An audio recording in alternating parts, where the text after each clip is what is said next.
Yo, what's going on, man? Today is March the 7th, 2024. It's your boy Chris, and this is the ChrisBeCappinn NBA show where I'm live on Twitter, also live on YouTube as well. Feeling a little bit better today, man. As the day is going on, definitely feeling a little bit better. Appreciate everybody that's been showing love and sending all the get well soon messages. For people who don't know, I popped my sacrum out of place on Monday, which is the reason why I haven't been doing these evening shows, because it really it does start to hurt a little bit. When I'm sitting down for too long a period of time. So we try to do the show pretty quickly today and get up out of here, man. Already trying to get ahead for tomorrow's game. It's a nice little 8-game slate, I think it is, for tomorrow. So already kind of looking ahead for tomorrow as we see some of these numbers kind of drop and change. We're just going to jump right into it for today, man. Jump right into it for today. Hit the like button for me if you can. Retweet the show if you're watching in on Twitter or X. And, give me a thumbs up if you can on YouTube as well. We're just going to jump into it. So yesterday, coming off a 4-0 day yesterday, we had the Bulls on the money line.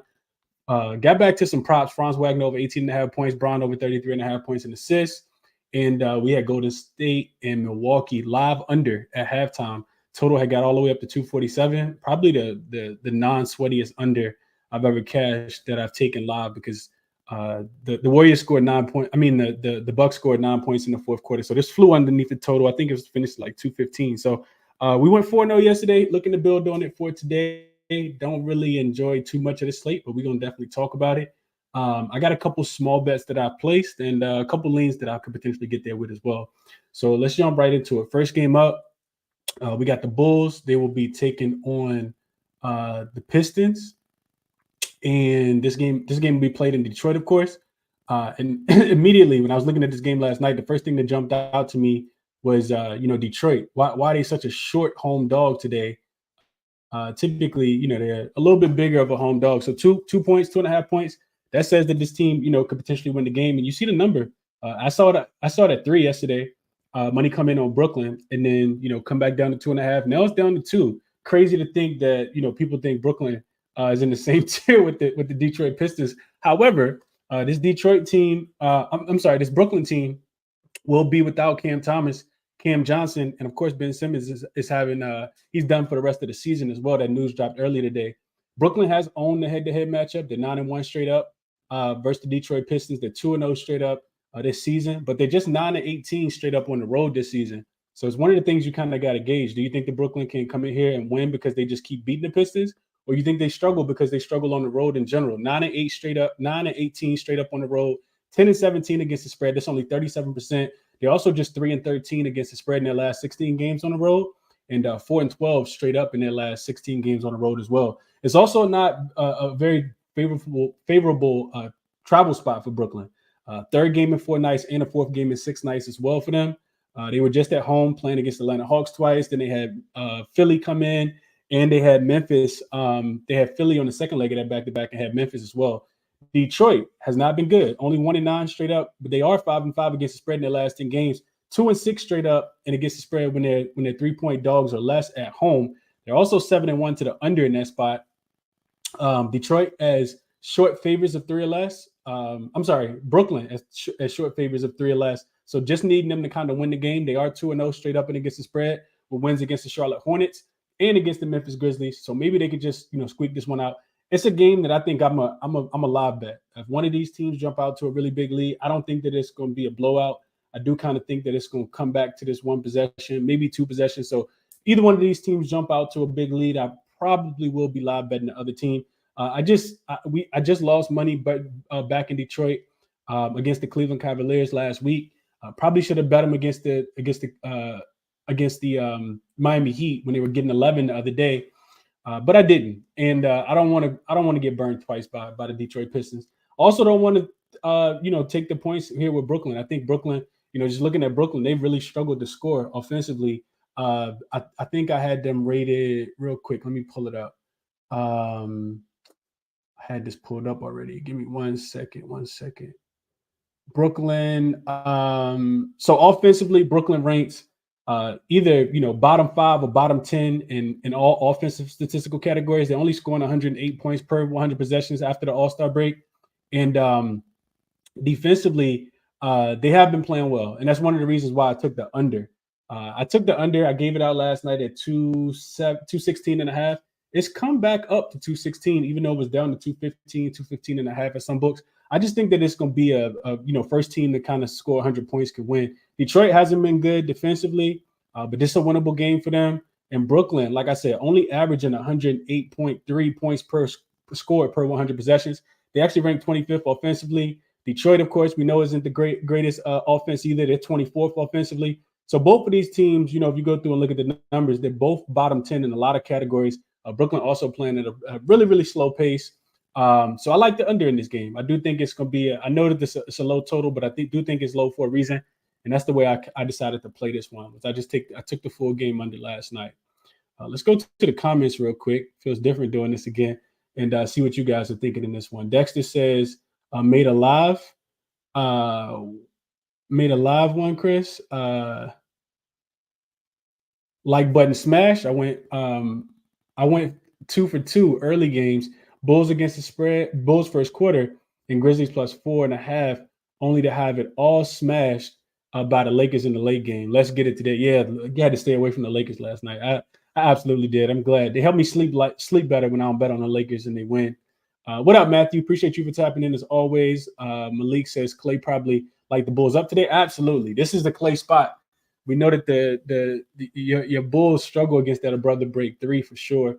Almost gave up 2 game winners last night. 1 to Jordan Clarkson, 1 to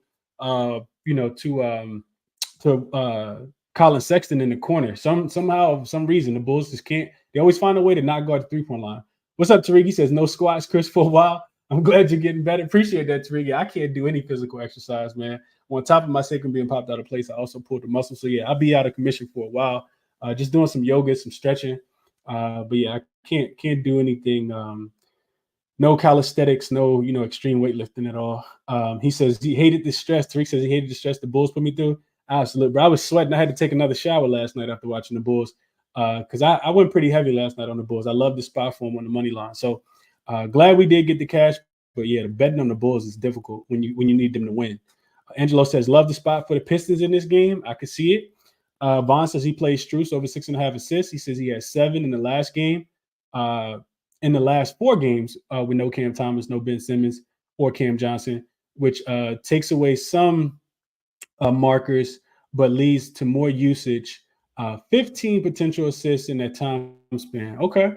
That makes a lot of sense, Vaughn. Schroeder should have the ball in his hands a lot today. Futon likes the Pistons on the money line. I could definitely see that. And what's up to my guy Jermaine as well. We're going to keep it pushing. Like I said, under, and I do lean Detroit. Didn't play it because I could see Brooklyn winning this game. Brooklyn is like one of my kryptonite teams as well. So whenever I think I'm going to bet against them, I typically just stay out the way. But do lean Detroit, like I said, maybe a live game. Next game up, Minnesota Timberwolves opened as 2-point favorites in Indiana, taking on the Indiana Pacers. Pacers now 1.5-point favorites, up to 2 on some books as well. And this total is kind of going back and forth. It opened 229.5 last night. Well, it says it opened at 230.5. Carlton Towns got rolled out, and you see money come in on the under. This total was actually down to 228. Now it's coming back up just a tad bit. 220. It's all over the place. It's 228s out there. 227 on Caesars. 229 on South Point. So this total is kind of all over the place. I actually played this one under. This was a game that I thought could go under. I just when I think about the game, like without looking at the numbers, I say, okay, well, Karl-Anthony Towns is not going to be there. His offense will be missed.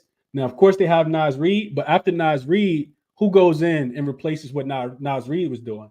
And I don't think that they necessarily have somebody that can replace Naz Reid. So granted, you can replace Cat, but you can't replace Naz Reid. So I think that'll be less points. Also, when I went in and looked at the defensive numbers, I talked about this earlier. The Minnesota Timberwolves have a much higher defensive rating without Cat on the floor. He's not the smartest defender. That's the easiest, the nicest way I can put it. Defensive rating without Cat on the floor, 105.3, which is actually ranks in the 98th percentile per cleaning the glass. Minnesota's also 2-0 straight up without Cat, with wins against the Kings and the San Antonio Spurs.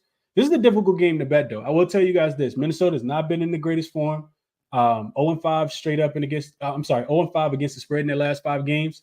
And Indiana, one thing I liked about them, they don't play until Sunday. You get a nice little break after this game, which means that you can go all out. Indiana also, they do well in these revenge buys. They do well against these really good teams.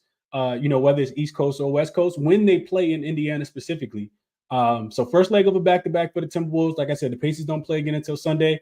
Pacers are 6-2 straight up in revenge games so far this season. They lost earlier this season in Minnesota without Holly, and they won the second leg of a back-to-back in that spot as well. And I talked about them doing well in home games against good teams. So when teams come in with a 60% win percentage or better, Indiana is actually 5-2 straight up when they're playing at home in that spot. They're also 2-1 in home games with a total that's below 235. It was another thing I wanted to look at because we know that this is an extremely low total for this Indiana Pacers team. But I think just kind of looking through some of the miscellaneous numbers like rebound advantage, Indiana's been a better rebounding team. And I think Indiana gets up for games like this. I'm not sure. I know that the Timberwolves are a much better defensive team, but I kind of feel like the Pacers can win this game. I do feel like the Pacers can win this game. Now, could the Timberwolves win? Absolutely, they can, of course. Do they kind of rally around Cat being out with the torn meniscus? Potentially. I didn't play this side, but I do want to get there with the Pacers. And like I said earlier, if I did play it, it would be Pacers on the money line. I stay away from the 1.5 for the 2-point or the 2-point spread and just take the money line. So lean Indiana, but I did take the under 229.5 on Bet365 earlier. I think the Timberwolves, play with their defense. I think that they keep the game close. I don't see a lot of fast break opportunities in this game. And I think the Pacers also can play a little defense against the Timberwolves team that's been struggling offensively. Timberwolves have not looked like their best versions of themselves offensively since the All-Star break. Real quick, I want to pull that up for you guys. So since the All-Star break, offensively, 19th in points scored per 100 possessions, 18th in effective percentage, 18th in turnover percentage, they're 19th in offensive rebound rate. So they are getting to the free throw line, 22.5 free throw rate, which actually ranks third, but not the greatest team. They also still elite defensively, which leans towards this under as well. Number one in points allowed per 100 possessions, and opponent effective field goal percentage, 8th in free throw rate, so they're not putting the opponent on the line as much. I like the under. I like the under a little bit more than I like the side, but I would lean towards the Pacers to get it done here. Let's see what you guys are seeing in this one. Tariq says, you want to hear something? I had the Clippers Bulls parlay. Imagine that stress. Yeah, that was the Clippers looked like they were going to lose that game until Kawhi took over and with about 4 minutes left. I was watching that one as well, Tariq, especially when they went to the hacker Mason Plumlee. I thought it was over for the Clippers last night. But they were able to I'm glad you stayed off the spread too, because the Clippers did not cover that 6.5. They won by 6, and they looked terrible. They were down by 15, 20 points throughout that game. Vaughn says, I don't know who shows up for either team from a player prop standpoint, but I do love the under. Yeah, I like the under, Vaughn. I think it's a big game for Anthony Edwards. I also think Timberwolves defense could get a little exposed. I don't think they've been necessarily been playing against any of the really elite offensive teams. In my opinion, Timberwolves have been playing against some cupcakes, is what I would say. And real quick, just to verify that, I don't want to be talking out the side of my neck. Let's look at the Timberwolves' recent schedule. Timberwolves, I know they've been at home, first road game for them after, I think it's 7 straight home games. So they played Portland, bottom 5 offensive team. Clippers, they're bottom 10 offensive team post All-Star break. The Kings, they're a really good offensive team. The Grizzlies, bottom 5 offense. San Antonio, kind of middle of the pack, but more bottom 10. Brooklyn, bottom 10. Bucks also were bottom 10. After that was the first game after the All-Star break. Before that, Portland. Yeah, I think they get steamed today. I honestly do. They haven't played against a good offensive team in quite a while. So numbers could be a little skewed. None of those teams outside of the Sacramento Kings are really good offensive teams. Excuse me. Even the Bucks only scored 112. So I like that. I'm glad you mentioned that, Vaughn. I'm probably going to add Pacers on the money line. I do think that they can get the job done here. Let's see. Raul says, what was the play for the Pistons game? I took the under, Raul. I took it yesterday, last night at 216.5. I took the under in that spot. It's not a big play, but I do think that there's some value on the under there. Vaughn says, yeah, the Timberwolves had a little home stretch, and they've been struggling to cover and lost to the Kings without Fox. Don't like the way they've been trending. I agree. 0-5 against the spread in the last 5. Futon Bet says he likes the Timberwolves on the money line, and Anthony Edwards over his 2.5 3-point makes. And he likes the first half Timberwolves money line as well. So opposite sides there, Futon, but we'll see how it goes. And like I said, I didn't bet Pacers yet either, but I am leaning that way pretty strongly. Let's keep going. Next game up, we got the Miami Heat and the Dallas Mavericks, and this was a game that I bet. Super chalky play, I think, and I said it last night when I made the bet and gave it out. But I do think Miami is going to be a public dog today, as they should be. I mean, you got one of the hottest teams in the NBA right now versus one of the coldest teams in the NBA right now, and you're getting 4.5 points. Right? I think the number is still 4.5 right now. When I bet it last night, it was at 5. To me, this is just it's a spot, like I said, that I understand is super chalky, but I got to take it, man. You get Dallas, right? This team is not good as a home favorite. This goes, shout out to my guy YBB in the chat. This goes back to last year. Dallas just doesn't necessarily play well at home against the number. But just specifically this year, focusing on this year, 14-19 against the spread. So they're only covering 42%. Just 2-6 against the spread in their last 8 games as home favorites. Miami, I talked about them already, 10-3 straight up and against the spread in their last 13 games. They're actually winning by an average of 8 points. Super profitable as a road dog. They're third best in the league in that spot, 13-7 against the number. And the Mavs, they like I said, poor form, man. They failed to cover their last 3 games into the worst rated defensive team in that span. So really difficult to lay points with a team that's not playing a lot of defense. Now, can they come out here and, absolutely get hot from the 3-point line? They could, but we saw that happen against Philly in the first quarter. And, Philly was able to come back and win that game by margin. So that's what it is for me, in my opinion. When I'm looking at a team that doesn't play defense, it's really difficult for me to lay points with them, or for me to expect them to win by, especially by 2 possessions. So I took Miami in the spot +5. It's pretty self-explanatory.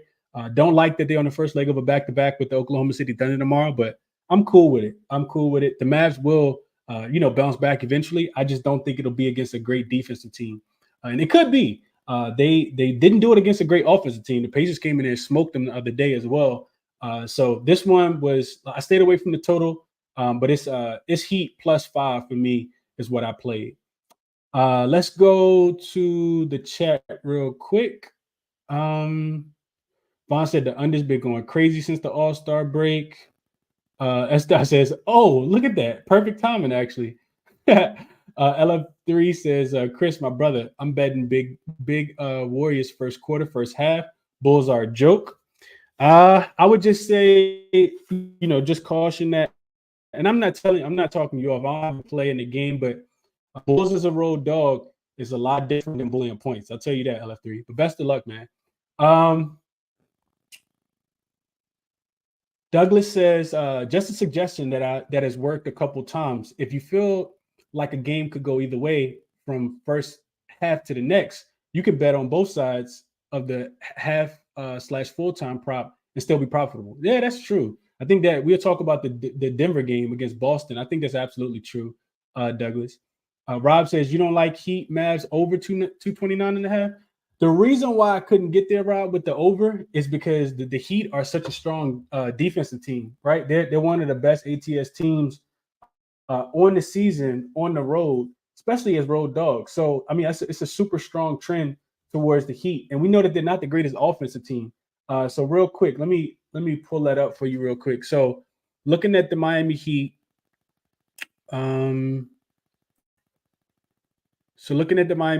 let's put Dallas in here as well. So the Miami Heat are, they are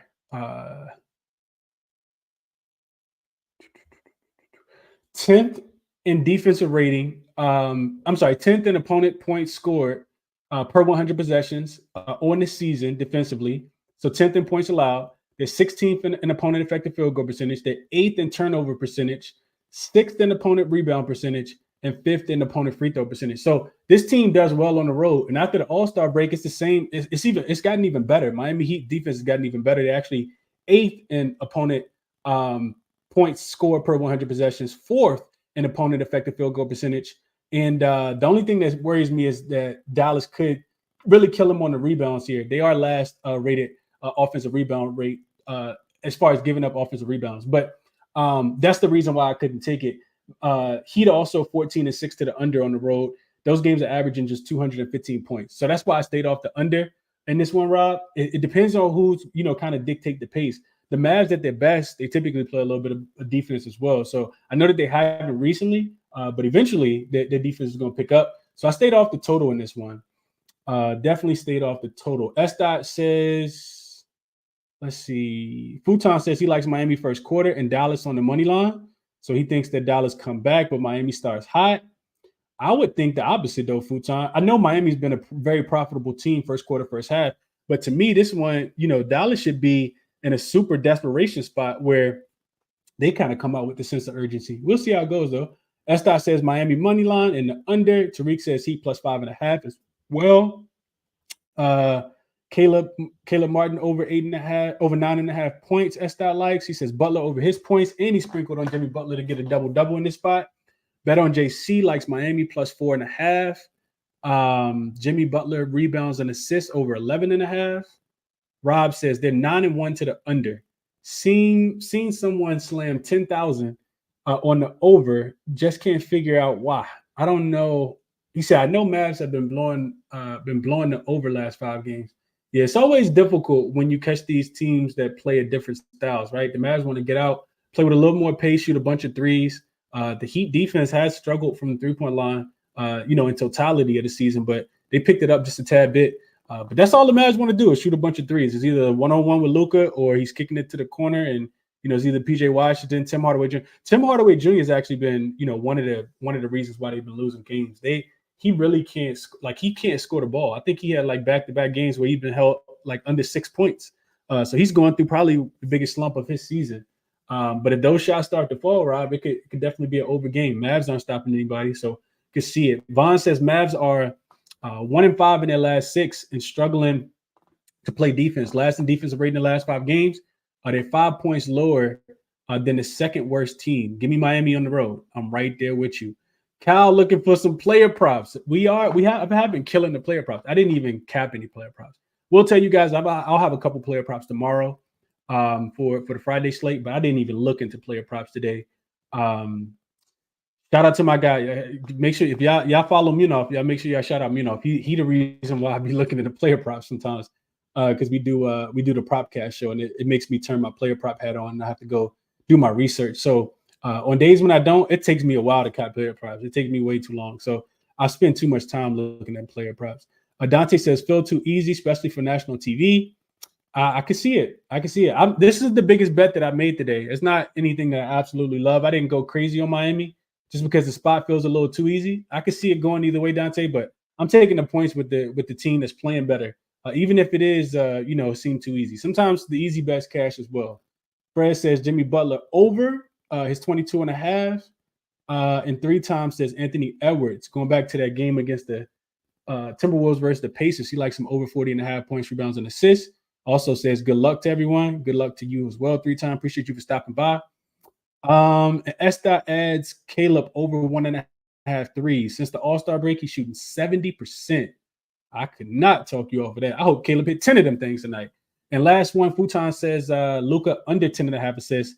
Hit last 4 matchups against the Mavericks. Okay. So maybe Spoelstra has that defensive tenacity that might be missing, because Luka been going absolutely crazy recently. But we'll see how it goes. No bet on Luka for me. I know he's been absolutely crushing it, though. Let's get to the next game. So next game up, we got the Raptors. They will be in Phoenix taking on the Suns. We got the Suns. They are I didn't update these numbers. Let's make sure they're right. The Suns are laying 10.5, depending on where you're shopping. And we got a total that's up from 231.5, which you guys see on the screen. It's actually up to 233.5. So if you're listening to the morning show, shout out to the morning show for the people who get a chance to tune in. I talked about this one on the morning show. It's actually on my short list. I hadn't bet it yet, and I still didn't bet it, just because these Toronto games are going to be a tad bit tricky for me. I think, in my opinion, that's just my personal opinion. I think looking at Toronto, they're a team that wants to run out. They wants to get out in the fast break and run, right? And when I'm looking at the slate last night, I'm like, oh, Phoenix team total over. Toronto will be without Jakob Poeltl, without Scotty Barnes, um, and without Bruce Brown. I don't see a great defender out there on that team at all. Like none of them are really great defenders at all. Gary Trent Jr. is too small. I think quickly got to put on some weight. Um, and Kelly Olynyk, they're just not that team. However, Phoenix has actually been going under a lot of unders more recently. And what did I have Phoenix at real quick? Let me just I didn't write this down. But the Suns, after the All-Star break, are 7-0 to the under. That's the number that I saw. 7-0 to the under are the Phoenix Suns. So that's conflicting, man, because I really wanted to take their team total over. The number was 120.5. It went up to 121.5. It might be even 122.5 now. And they haven't scored 122 points but one time, and that was against the Lakers a couple Sundays ago. So I do feel like it's a spot where they should absolutely be able to get whatever it is that they want. Of course, they'll still be without Devin Booker in this game. I don't like that they're coming off the overtime game against the Denver Nuggets, and they got the Celtics on Saturday as well. So I'm not saying it's going to, look ahead spot, but I mean, are you really getting up for the Raptors? The Suns have also been extremely non-profitable, at home as a favorite, laying double digits this season. Not the greatest spot. Just 2-4 against the spread in those games, and they're winning by average of 7 points. Now, with all that being said, I can't back the Raptors.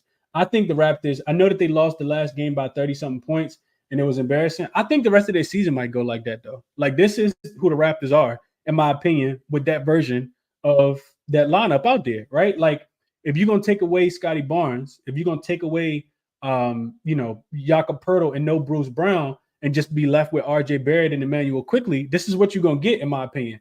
And when I was watching that game against the Pelicans, looked to me like they were just trying to develop some young talent. So I think Phoenix first half is in play. You just worry about Phoenix. I worry about them because I've seen them not be locked in, right? It was just last Sunday when they were playing against, the Houston Rockets. They had just beat Houston, had Houston again, beat Houston in Houston, had Houston again, and lose the game outright. They lose the game outright.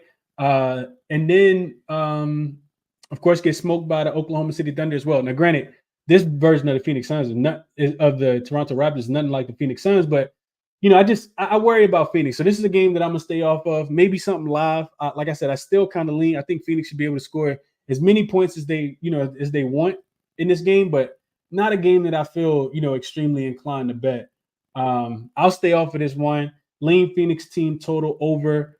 Lean Phoenix first half team total over. I think the number was 59.5 earlier, probably up to 60.5, 61.5. But if Toronto is going to run fast, then the Suns should be able to score however many points that they want to in this game. Shouldn't be a lot of defense being played. So, excuse me, those are my thoughts on this one.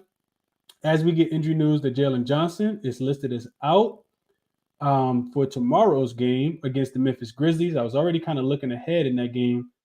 Okay. All right. So yeah, that's what I said. I can't lay 10.5 with the Phoenix Suns. I also don't want to take it with the Raptors just because, like I said, they've looked really bad, and I do lean towards the over just a tad bit, but not enough to play. Let's see. Fred says, got a couple hometown guys listening to Chris. Let's go. Appreciate you, Fred. My God, man. Appreciate you for sure. Futon says, we talked about this, Luca assist line. Jake says 3-6 Mafia performing at halftime in Phoenix. It's a Suns night. Okay. Little 3-6 Mafia action. Okay. Futon says Toronto plus 10. KD double. And then Call Me Aries says he likes Nurkic rebounds over. Olynyk is going to get bullied. I could definitely see Olynyk getting bullied. Although I will say Olynyk is a pretty good rebounder for his stature. Like the way he's built, he actually rebounds the ball, not too poorly. So you're looking at these two teams. Toronto, since the All-Star break, offensive rating 18th, effective field goal percentage 18th, turnover percentage 15th, middle of the pack. Offensive rebound rate, they really, really struggle. 27th in offensive rebound rate. On the Phoenix side, 12th in defensive efficiency, 12th in defensive points allowed, 6th in opponent effective field goal percentage. So they're playing really good defense. They're not forcing turnovers, only 28th in that department. Middle of the pack in offensive rebound rate as far as being allowed, and they are middle of the pack at fouling people as well. Offensively, Phoenix has not been good. They're 23rd in points scored per 100 possessions, 24th in opponent effective in their effective field goal percentage, 23rd in turnover percentage as well. So they are turning the ball over. Toronto forcing some turnovers as well, probably getting out and running. Phoenix is shooting a bunch of free throws. They're actually shooting the second most free throws since the All-Star break, and they are offensive rebounding the ball well. The 9th best offensive rebounding team after the All-Star break. So with all that said, like I said, it's still Phoenix team total over for me. It's the only way I would be looking to play this one. Jose says I got Nurkic under his 12.5 rebounds. Okay, so some opposite side there. No play on Nurkic for me. Let's keep going. Next game of the day, game of the week, game of the year, probably. Got the Boston Celtics. They will be in Denver. Depending on where you're shopping, this line is Denver -1 on some books, and it's also Boston -1. Boston -1.5. It looks like all Boston now. Boston -1, Boston -1.5. Total drop from 221.5 down to 220.5. Agree with the movement coming in on the under here. And this is a very, very conflicting game. Very, very conflicting game. I can make sides for both teams, right? And I'll tell you guys what I wrote down in my notes. I spent so much time handicapping this game, and I knew I wasn't going to play it before. So first thing that we have to make sure we know is that Jaylen Brown is listed as questionable. Now, do I expect him to play? I absolutely do. I said this early on the morning show. Denver's pretty healthy. They don't have anybody of significance on their injury report. So here's the case for Boston. They're 9-1 straight up in their last 10 games, 8-1 straight up in their last 9 road games, right? They're also in a revenge spot. Denver beat them 102-100 back on January 19th in Boston to give them their first loss at home. Boston's also 6-0 in revenge spots this season. And Denver is 0-1 straight up and against the spread in games at home with a tight spread. So typically Denver is at least a 4-point favorite or more. Denver has only been a 3-point favorite or less.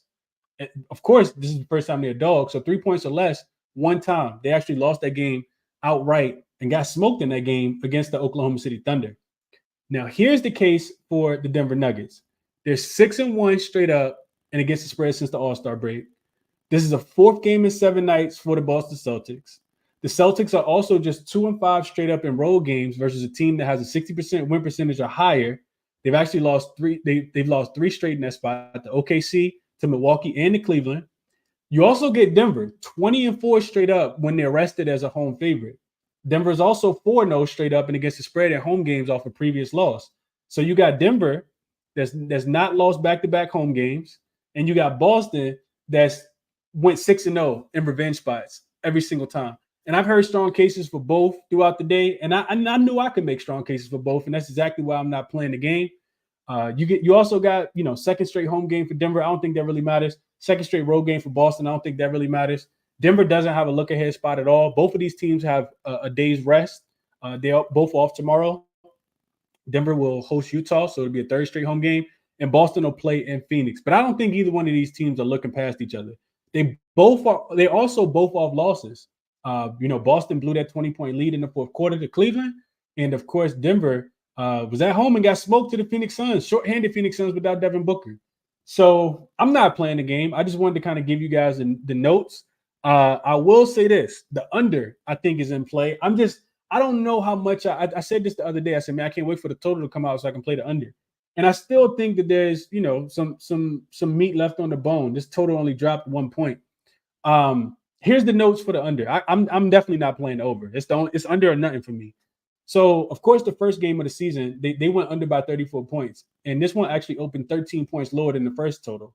Boston's also 4-1 in their last 5 games. Denver is 4-1 in their last 5 games. I'm 4-1 to the under in their last 5. Denver is also 4-1 to the under in their last 5. Denver is also 7-3 to the under when they're facing a team that they've beaten already, and they're playing them at home in the second game. Denver is also 6-0 to the under in home games when they're favorites of 5 points or less. So either they don't score or their opponent doesn't score in that spot. And then shout out to my guy Ski, because Ski put me on this trend last year. But since 2015, I kind of go in and I play with, you kind of adjust the parameters a little bit. But since the 2015 season, looking at two teams that both have a 60% win percentage or better after the All-Star break, the play is always under 232, 175, and 16 to the under. That's 57%. Said that this game goes under the total as well. It was only 202 points scored in that last game. And I kind of see that happening again. I think both of these teams, this is a statement game for both teams. Boston needs to prove that they're the best team in the world. And I think that they absolutely want to do so. And you got the Denver Nuggets, like we beat y'all once and we're going to beat y'all twice. Denver has this canny ability to get up for these games that everybody wants to bet against them in. I'm not sure why. Every time they play against the Lakers, it's a huge motivational spot for the Lakers, and they smoke the Lakers. You can say the same thing against the Golden State Warriors. They own the Golden State Warriors. So I'm not willing to bet against Denver in this spot. I do think that, looking at the numbers, it's a little bit more of a lean towards the Boston Celtics. Real quick, if I'm looking at the numbers just since the All-Star break, they're going to favor Denver just a tad bit. Boston is number one in offense as far as points scored per 100 possessions, effective field goal percentage. They're the best team at not turning the ball over. They protect the ball really well, not getting a lot of offensive rebounds, and they're not fouling. They're top 10 in a free throw rate, free throw rate as well, as far as them getting to the line. Now looking at Denver, offensively, they're second best. Effective field goal percentage is fourth, 17th in turnover percentage, 12th in offensive rebound percentage as well. And they are not getting to the free throw line as much either. And that's all just offensively. Defensively, both of these teams are really, really good. Boston top 6 in pretty much every defensive statistical category. And the same thing with Denver. Denver's top 6, top 7, and all the defensive statistical categories as well. Outside of turnover percentage, they're not forced. Neither one of these teams are forcing a lot of turnovers. So, like I said, really, really difficult game for me to gauge. Maybe something live, but a lean towards the under or nothing at all for me is the way I would play this one. Long breakdown, but I kind of wanted to give you guys all the notes. Let's see what we have here. Jose says, we read that already. Futon says, Royce O'Neal over 2.5 assists. Jose says, I'm not about this one. I just took the under. Yeah, that would be it. Futon likes Denver to smash. Dante says, since 2021, Nuggets is home favorites laying 3 or less or getting 3 points or less, 2-11 straight up and against the spread. Wow. That says Boston. That definitely says Boston here. Jose says, not sure about a side. Should be an early playoff type of game. I would agree. 3-time likes Denver money line and Murray over 22 points. Matthew likes the under. Vaughn says he likes Jokic points. He says he plays really well versus Porzingis. Might make a slight same game parlay for the game. Rob says Nuggets for me. Like that under 2. Estot likes the Celtics in the first half, the Nuggets in the full game. Yeah, so we have to point that trend out, right? We know that there hasn't been a better team. I don't know if there's been a better team over the past 3 years against the spread in the first half, specifically on the road. The Denver Nuggets Boston Celtics are 23-6 against the spread in the first half on the road this season. The second best team is the New Orleans Pelicans at 19-13. So they got 7 less wins and 7 less losses and 4 more wins. 23-6 is that's pretty impressive. Denver at home. Let's just look at Denver real quick. Denver at home against the spread are 16-14 against the number. Last 5, Denver is 4-1 last 5 against the spread. Boston last 10 on the road, 8-2. So it's a toss up, man. It's a toss up. Let's see. What up, Markel? Appreciate you for being here and tapping in, my brother. Fred says he likes Murray over 22.5 points. If you go back and look at the last game, Murray did go crazy. It really was just Murray and Jokic. Those were the only 2 guys to really score the ball. Michael Porter Jr. was pretty much missing. KCP was pretty much missing as well. Douglas says might He said might have full time this game. I can see that. Tariq says I'm seeing it going to overtime, and I like Denver at home, especially after a loss. Yeah, Boston's been well off a loss as well, Tariq. So best of luck. Like I said, I'm not playing it. What's up, Tasha? Appreciate you for being here as always. Just greetings. I'm so mad I'm late. It's all good, Tasha. No worries at all. LA Mackin likes that first quarter to go over 57. Douglas says, so are you able to check how many times these two have played and which quarters have been the lowest scoring when they played? Yeah, you know what? Let me check that real quick. I'll look it up for you real quick. I won't pull it up just because I'll use my other laptop. So let's just go last two seasons. Well, now let's just go this season first. So Celtics. So Celtics this year versus the Nuggets. First quarter was 32-31. Boston was actually leading at the end of the first quarter back on January 19th. Second quarter, Boston also won 29-24. And then you really see the defense pick up in the second half. Only 47 points scored in the third quarter and only 39 points scored in the fourth quarter. That could be something that continues. So first half over. Somebody said first half over. LA Mackin. First half over or first quarter over, and then the game, could potentially pick up. I could definitely see that. Let's go last year. See how it was last year. Both of these teams were good last year too. So last year, Celtics won at home and Nuggets won at home. First quarter, 30.5-31. And second quarter, 29-28. Third quarter, 31-35. Fourth quarter, 30-23. So the defenses weren't as good. On average, they scored 238.5 points. So, nothing I can do with that. Nothing you can do with the numbers from last year. I think these defenses and Boston's offense is a lot better as well than it was last year. But yeah, I'm glad you pointed it out because I don't mind going back and looking for that, especially since I know I'm not playing the game. Hopefully that was helpful for you, Douglas. Tasha says she likes the Nuggets fourth quarter, just in case Boston started to slip up like they always do. Tariq says if you're taking Boston first half, take Denver first quarter. He says they hit first quarter almost every game. Tasha says so do Boston. So do Boston. Boston win the first quarter too. Real quick, I got the first quarter numbers up. Let's look at that real quick. And the only reason I'm staying on this game so long is just because it is the best game of probably the year. And I don't really care about the other games anyway. So Boston first quarter, best team in the league, 39-22. Denver, 38-24. So I mean, they're the second best team. They're right behind each other. Boston in the first quarter on the road, 21-8, which is the best number in the league. Denver at home, 21-9. I mean, and that's how close it is. 21-9 is actually the second best record. Brooklyn is actually 23-10. Who would have thought?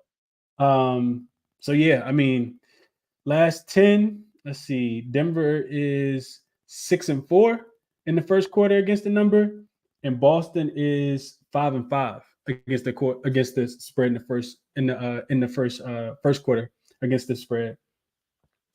Denver's 4-1 last 5, and Boston is 3-2 last 5. So yeah, it's a bunch of stuff to do with this game, man. Best of luck on however you guys are playing it. I really want to get there with Boston, but I can't bet against Denver. I feel like, and I just need to go ahead and say this on air because I've been thinking it for a while. Boston is really, really good, and I do think they're probably the best team in the NBA. But you got to beat the champs before you can beat the champs. And I don't think Denver is going to just lay down for anybody. So Boston they're gonna have to prove it. They're gonna have to show it. They are 6-0 in revenge spots, and that could be it. But we'll see how it goes. We'll see. I'm not betting it though. What's up to my guy Justin? All right, that's cool. All right, let's keep going. Jose, Josh says, with the line change, is it safe to assume that Jaylen Brown is in? I would never say it's safe to say anything, Josh. I'm just not one of those guys that make assumptions. Until I see it and it's been tweeted out, I just don't assume. I would assume that he's playing, but I have no idea. No idea if he's going to play in this game. Let's keep going to the next couple games. Not games that I'm super interested in. First one, we got the Bulls and the Warriors. This line is up to 8 now. It actually opened last night at 6.5, up to 8 now. Total Still the same about 223. So really that just means a point and a half is coming in on the Golden State Warriors team total. Golden State is at home. Both of these teams, of course, played last night. Golden State, Steph was the only player who played more than 30 minutes. In Chicago, man, one of the sweatiest wins I've cashed on so far this season in Utah. And that was one of the things that I looked at. So it's the third game in 4 nights in the second leg of a back-to-back for the Chicago Bulls, whereas Golden State didn't have to play as hard. Chicago literally played the entire game. Like they couldn't take their foot off the gas because Utah missed a game-winning shot twice. So, that game went down to the wire. You also coming out altitude. So that was one of the things I looked at. How do teams play on the second leg of a back-to-back when they just played in Utah? And they're actually 0-2 straight up, 0-2 against the spread.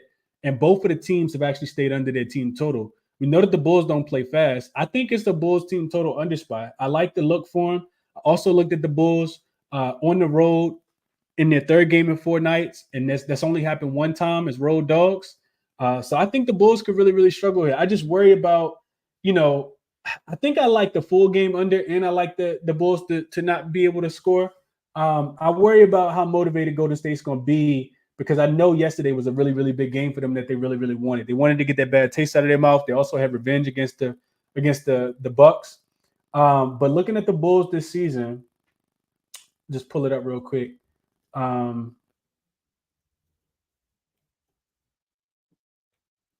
So as road dogs on the third game in 4 nights, 0-1. They actually played the Nuggets in this spot back on November the 4th. And they got smoked 101 to 123. So I think best look for me will be Bulls team total under. I'm not even sure what the number is, but that's the only way I would play this. Golden State has been super elite. We know how good they've been defensively. Last 10 games since the All-Star break, all that good stuff. They've been a team that's been, trending towards the under. And it's because, and they've been able to win games because of their defense. They are 8-2 to the under in their last 10 games. They've actually gone under in, what is that, 3, 4, 5, 6, 7, 8 straight games. And I'm pretty sure their opponent has stayed under their team total. And almost all of them, except for that one for Boston. So Chicago Bulls team total under will be the only way that I would play this one. Chicago we know they can struggle to score. They go through lulls where they, score the ball, then they can't score the ball, and they, just had these runs. Chicago is not a team that makes me want to bet on them. I tell you that. So yeah, I lean that's the way I would play this one. Let me find the number for you guys real quick, and then we'll keep it pushing to, I think it's one more game left. Bulls team total is, let me let this load. Bulls team total is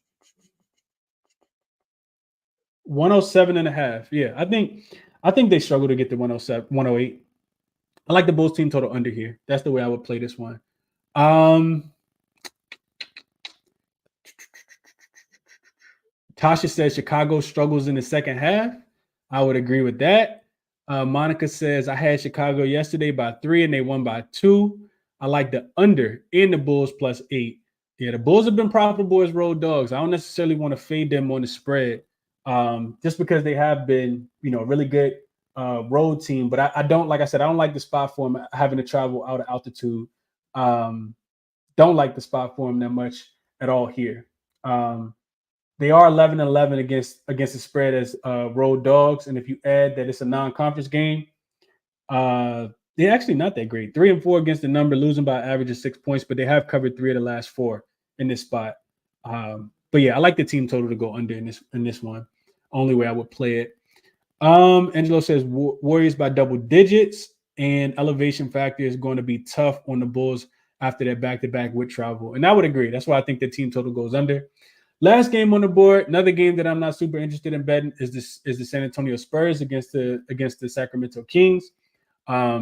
This is going to be a crazy game. So Porzingis got ruled. Not Porzingis. I'm sorry. Victor Wembanyama, of course, got ruled out last night. I talked about this on the morning show, and without him, the San Antonio Spurs team has been bad. They're minus 4.7 in points scored per 100 possessions. That's with Victor Wembanyama on the floor.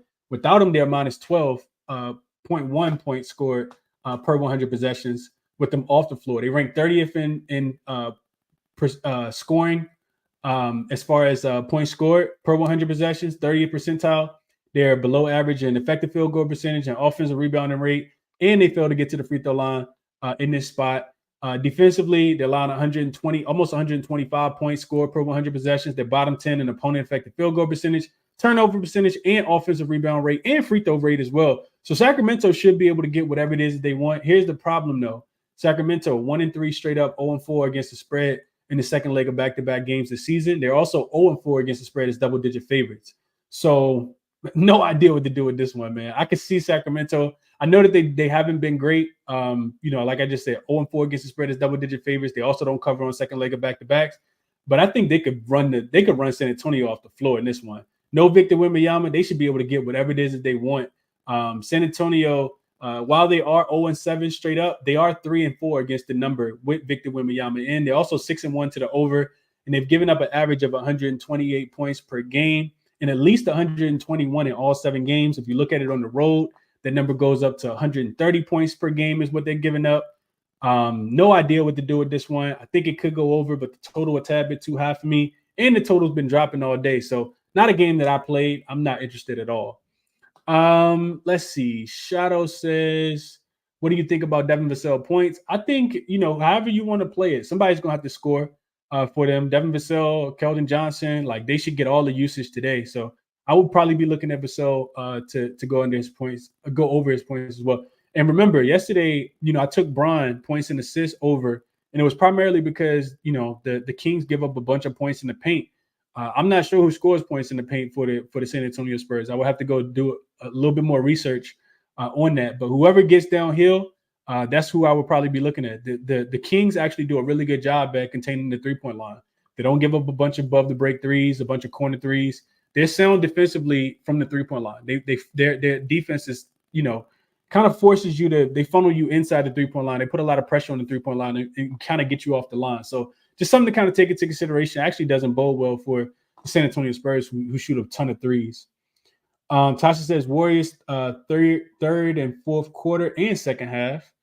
Tariq says Golden State trifecta. I'm liking the fourth quarter spot for the Golden State Warriors. Tariq likes the Spurs plus 11 even without Victor Wembanyama. Tasha says backwoods. She don't even want to talk about it. I'm with you, Tasha. Dante says Kings 0-3 against the spread as home favorites with no rest. Kings also 0-4 against the spread at home when they land double digits, 10 or more. And I just read those numbers as well, Dante. It's one of the reasons why I'm not laying with the Kings at home pretty much ever, especially anything close to double digits. That's just not something that I do. Angelo says, I like the Kings in this spot, actually. Angelo also says, even though they are horrible against the spread, it's a really tough game. Angelo also says Spurs without Victor Wembanyama. I see regression here from them. Yeah, Spurs, if you guys know, Spurs is one of the least teams that I play. I don't really play the Spurs too often. They're not, my bread and butter at all. I make no money with the Spurs because I never bet on them. And I can't fade them, and I have no idea when to back them. Extremely inconsistent. Not the team I like to bet on at all. And I think that's the last game on the board, right? Yeah, so top looks for me. Like I said, these are small plays. I don't really love the slate today, but I did go Brooklyn, Detroit under 216.5. Just don't see where the offense is going to come from, especially with no Cam Thomas and no Cam Johnson and no Ben Simmons. I think Detroit, their offense is already trash. They're going to struggle to score as well. Brooklyn will have to play defense, which is why I jumped in the under. Minnesota, Indiana, like I said, Minnesota's defense gets a lot better without Karl-Anthony Towns. 105.3 points allowed per 100 possessions actually ranks in the 98th percentile. So I think they'll bring it defensively against this Indiana Pacers team. I think it'll be a pretty, I wouldn't say a slow pace game because the Pacers are 20-12 to the over at home. But I like this one to go under the total. I do. And I also play Miami plus the 5. Super chalky, road dog, probably public play, but I'm cool with that. And then you guys see that I had this on the slide from earlier. Phoenix team total over 120.5 against that fast-paced Toronto Raptors team that I think is still just going to be, up there, just running up and down the floor as much as possible. Phoenix should be able to name whatever it is that they want to score. Just don't like the fact that they're coming off an overtime game.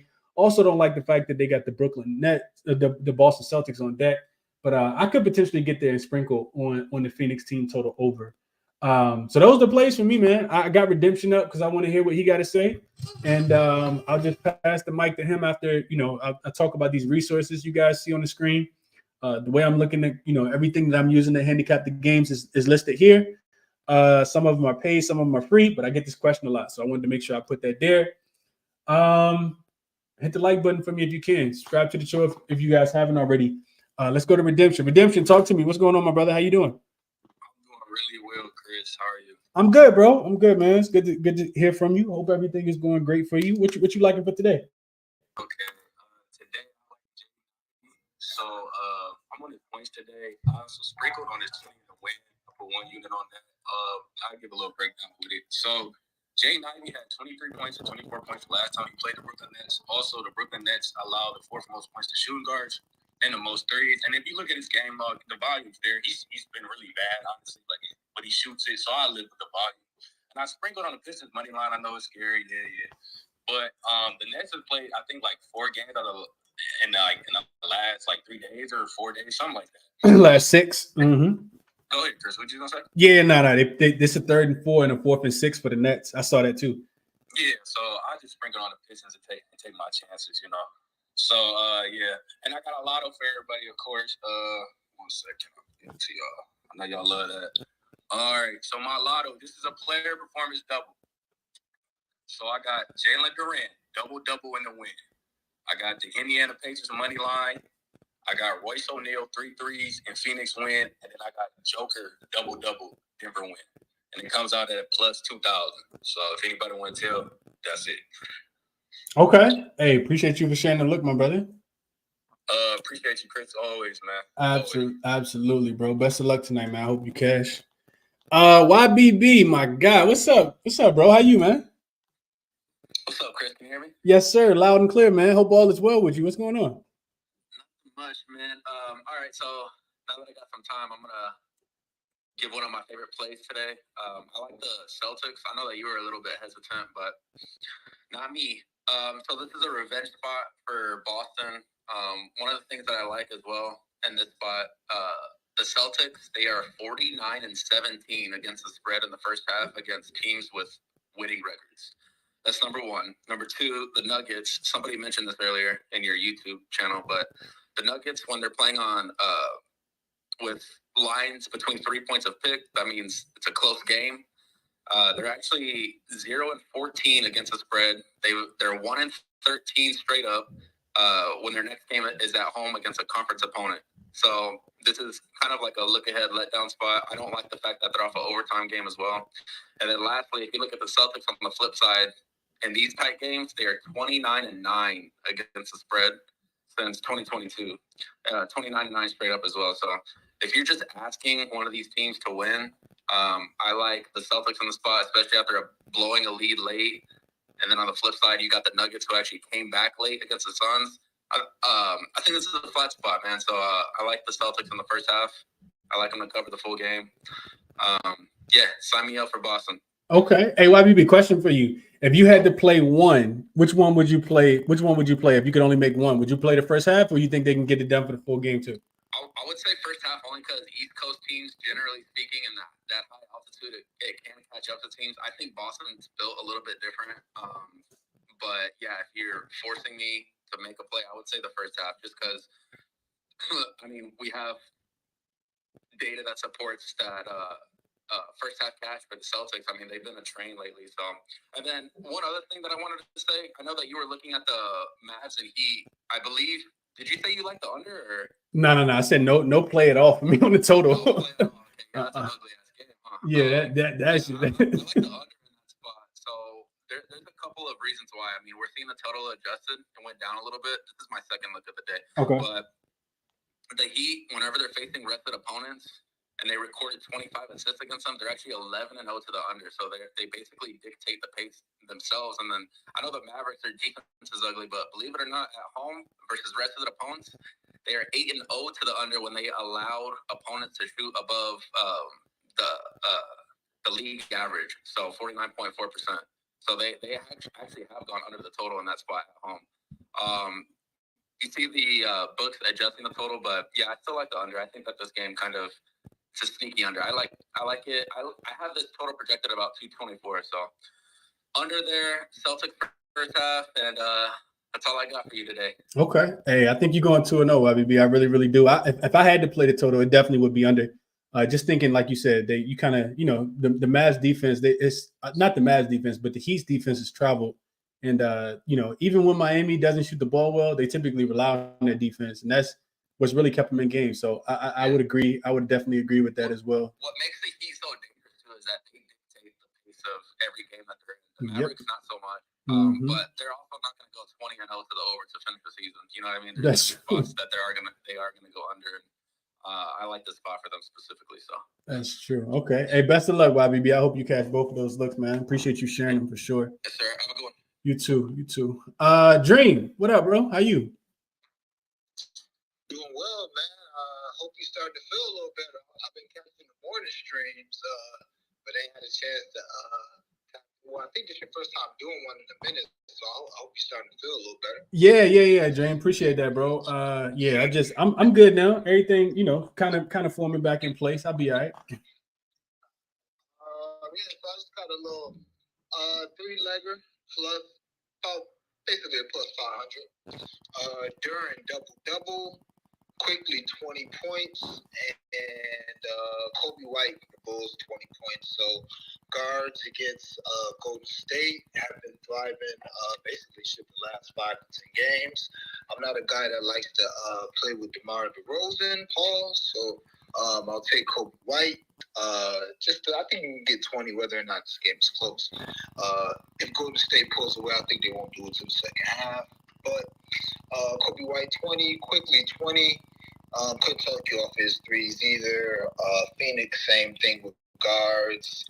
Just recently, they've allowed Booker to have about 4 or 5 threes. Well, shit, I think he has 6 threes. I know Fred VanVleet had 6 and 5 this year versus this team. Kyrie just had 5. Luka just had 6. So a few other people I'm missing, but as far as guards and the Suns, they pretty much been getting what they want. And shit, we're not even talking about Jalen Green, who's had 6 and 7 threes in back-to-back games versus them. And as far as Jalen Duren, my guy, double-double. Simply put, man, if he plays 30 minutes, he generally gets a double-double. 8 double-doubles in his last 8 games when he's played 30-plus minutes, and I think it's going to be a close game. I think Detroit actually wins, and I think it's going to be a close game. So, give me Jalen Duren. I think he also had a monster double-double the first time he played as well. So that's what I'm on, my guy. Okay, absolutely. Hey, Jane, did Daron Sharp get ruled out? I know he was listed as questionable. Yeah, Daron Sharp, he out. Adonis and couldn't talk you off of Lonnie Walker. I don't know what his lines are, but Lonnie Walker's supposed to be in. So. Oh, okay, cool. Yeah, I was just thinking. I mean, they don't have a lot of great rebounders outside of Nicholas Claxton. Dorian Finney-Smith is an undersized, power forward. So yeah, that Dorian rebounds makes a ton of sense, especially with Brooklyn being, bottom 5 offensive rated, teams. So it's going to be a bunch of misses. All they do is shoot a bunch of threes anyway, and they make 3 of them in a row, and then they miss 12 in a row. So that makes a lot of sense. But if you ever watch, for anybody who watched the Brooklyn Nets play basketball, some of the worst basketball you ever see in your entire life. The way that their offensive philosophies are, I can't stand watching Brooklyn play, but I do because I be invested in the game and I need to see how teams are playing. But shout out to Dream, man. Appreciate you for tapping in, Dream, and definitely appreciate the support, my brother. I hope everything is going well with you, and I hope you catch the looks. That's a nice little 3-legger too. It makes a ton of sense. Ivy should go for a little bit more than the 20 that Dream said, but that makes that look that he gave, the 3-leg parlay makes a ton of sense. So hope you cash, Dream. Appreciate you for tapping in.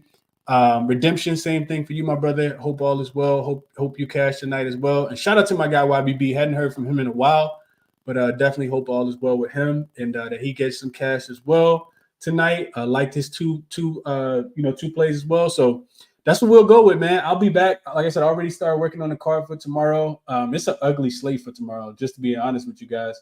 It's an ugly slate, but I do think I'm gonna go ahead and jump on New Orleans minus the 6.5 against Philly, especially with Maxey already being rolled out. So that line won't be there tomorrow. Just FYI, not 6.5 for the Pelicans against the Philadelphia 76ers. I actually thought that was gonna open at 8.5, but Yeah, we'll see how it goes, man. Best of luck to everybody tonight. Like I said, hit the like button for me if you guys can on the way out, and we'll be back. I'll probably do a morning show again in the morning. So I'll catch you guys then. I'm out.